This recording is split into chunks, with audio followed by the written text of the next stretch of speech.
everything para masaya tayong lahat, and of course within the bounds of the law. How do we do that? How? Mr. President, I think the good senator already provided the answer by using the Senate's residual power. Kung titignan po niyo yung definition ng residual power, hindi po talaga nakasulat yung power per se. Ngunit inherent sa opisina yon, kaya tinawag pong residual power. Nung sabihin po ng Korte Suprema, this is immediately executory, wala pong ibang departamento, walang ibang opisina ang tinitingnan niya kung di tayo lamang. Kung hindi tayo gagalaw, wala pong iba nagagalaw. At mananatili pong nakahang ang isyong ito, Mr. President. Gagamit po ako ng paghahalimbawa.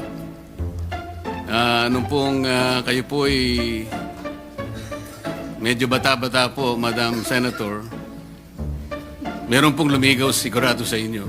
Yung Huwag na unang ho lumigaw natin sa inyo pasukin yung talagang... diskusyon na yon. Hahaba ho ito, mas mahaba po sa debate ng impeachment. Ganun eh. Tinapat nyo talaga. Ayaw nyo magtagal pa yun eh. At tama naman po yung ginawa ninyo. Ipinakita nyo sa kanya, pinaramdam nyo sa kanya talagang wala siyang maasahan. Kesa mapagod pa niya. Sino ho Pero ang yun? sabi niya sa inyo, ang sabi po niya sa inyo, pwede bang ako'y kahit papaano'y dadalaw-dalaw pa rin. Parang nag-MR. Nasa sayo yun, but that will not change my mind. Ganun din po yun eh.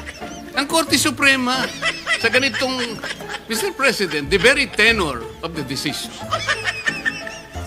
Kahit na po sinabi niya, sige, nasa sayo. Formality na lamang po yun, Mr. President. You are a trial lawyer too. Most of us here became trial lawyers. This is our experience. Huwag po nating pahirapan yun. Sana man lang kung ang decision po 8-7. Yun po pwede nating pagtalunan po eh. Wala po talaga. Mr. President, Yung diskusyon na yon. Hahaba ho ito, mas mahaba po sa debate ng impeachment. ganito po yun eh. Tinapat nyo talaga. Ayaw nyo magtagal pa yun eh. At tama naman po yung ginawa ninyo. Ipinakita nyo sa kanya, pinaramdam nyo sa kanya talagang wala siyang maasahan. Kesa mapagod pa siya. Sino ho Pero ang yun? sabi niya sa inyo, ang sabi po niya sa inyo, pwede bang ako'y kahit papaano'y dadalaw-dalaw pa rin. Parang nag-MR. Nasa sayo yun, but that will not change my mind. Ganun din po yun eh. Ang Korte Suprema, sa ganitong, Mr. President, the very tenor of the decision. Kahit na po sinabi niyang, sige, nasa sayo. Formality na lamang po yun, Mr. President. You are a trial lawyer too. Most of us here became trial lawyers. This is our experience. Huwag po nating pahirapan yun. Sana man lang kung ang decision po 8-7. Yun po pwede nating pagtalunan po eh. Wala po talaga eh. Mr. President. If I may, Mr. President, and I think that was a good analogy. Thank you for that. Napaisip niyo ho ako doon. I think what's interesting with His Honor's analogy is there are people, there's the public, I don't know, millions of people would like to understand ano ba yung final na kasong yon, may evidence ba? And totoo yan, di ba? Hindi natin matatanggal yon. So in the same way, yung manliligaw na walang pag-asa, gusto din niyang malaman na ano ba yung chances, ano ba yung nangyari, bakit ba meron kang ganitong conclusion, can I convince you otherwise? I think that's what His Honor is trying to say. And I think the public really want to know. Let the record show na tawang-tawa po si Senator Bato sa likod.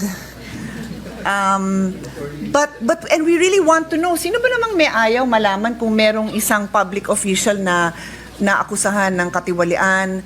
Lahat po tayo interesado doon eh, whether mahal mo yung taong yon, whether galit ka sa taong yon, you want to know the truth. Kasi kung naniniwala ka na innocent yung taong yon, gusto mong mapatunayan niya na innocent siya. At kung galit ka sa taong yon, gusto mong mapatunayan na guilty siya, hindi ba? But meron tayong kinikilalang Supreme Court na nagsasabing hindi nga dumaan sa tamang proseso. So kumbaga siguro sa example nyo, baka hindi dumaan sa tatay ko, hindi nagpaalam ng maayos. Di wala naman akong choice, kundi sabihin na wala kang pag-asa. Baka naman may pag-asa, pero I have to follow the rules of my father's house na hindi dumaan sa tamang proseso. So doon ho tayo babalik, and as a lawyer, I have to say this na yun nga, we are governed by laws. And in as much as gusto ko rin malaman, bothered na bothered ho ako sa mga gantong akusasyon. The other day, our colleagues, merong privileged speech tungkol sa kalokohan dun sa paggagawa ng mga flood control. Gusto natin malaman, di ba? Ngayon, pagka yun na-discuss sa sa media, okay na, media siya. Pero walang papupuntahan yun kasi it should go to the proper process. May process yan sa halls of the Senate. We have hearings in aid of legislation, and then magre-recommend tayo na ma-ombudsman yan. So may proseso tayo. So yun ho siguro yung pinapatunguhan, dun ho papunta ang aking conclusion na in as much as the public deserves to know, because we all deserve to know, we also have to follow the process. And I share this with everyone kasi ang hirap lang talaga ng sitwasyon natin kung hindi tayo makikinig sa Supreme Court. Meron tayo in the Senate, Congress, we have our duties as co-equal bodies. Ang duties po namin kasama ang pagsiyasat ng budget ng lahat ng agency. So pati Supreme Court, budget niya, tinitingnan. Lahat ng Regional Trial Court, tinitingnan natin ang budget. That's our job as a co-equal. Sila naman, may job din sila na pagka may grave abuse of discretion, they have to also say it. They also have to make their position known, which they have.